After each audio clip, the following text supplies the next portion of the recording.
আমি রাজশাহী মেয়ে হয়ে কিছু কথা বলবো। তা হলো, আমাদের যে রাজশাহী বিশ্ববিদ্যালয় ছিল, সে রাজশাহী বিশ্ববিদ্যালয় আওয়ামী লীগ সরকার দখল করে নিয়েছিল।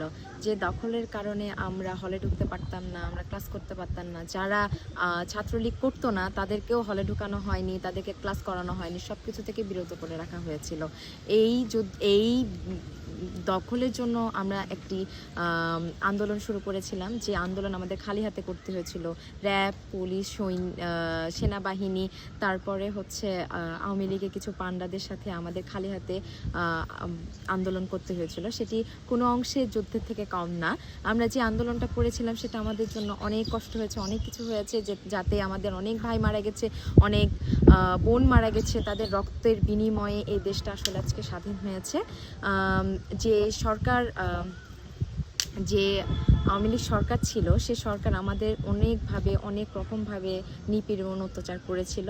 তারা চেয়েছিল আমাদের এই বাংলাদেশটাকে ভারতের কাছে বিক্রি করে দিতে, কিন্তু অবশেষে তা না পেরে আমরা যে যুদ্ধটা করেছিলাম, যে আন্দোলনটা করেছিলাম, অবশেষে সেই আন্দোলনে আমরা জয়ী হয়েছি, আমরা স্বাধীনতা পেয়েছি।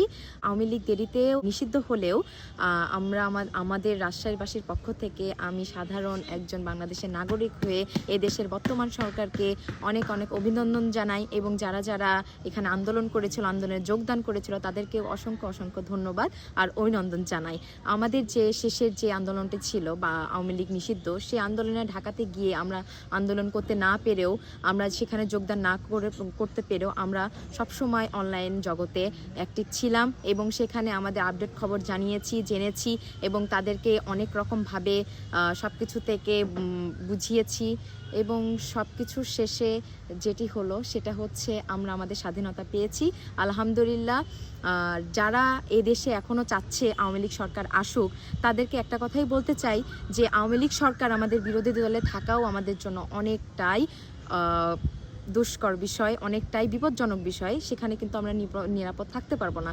তারা এদেশে আসলে শুধুমাত্র আমাদের সাথে রিভেন্সই নিবে, এবং আমরা এখানে মুক্তভাবে বাঁচতে পারবো না।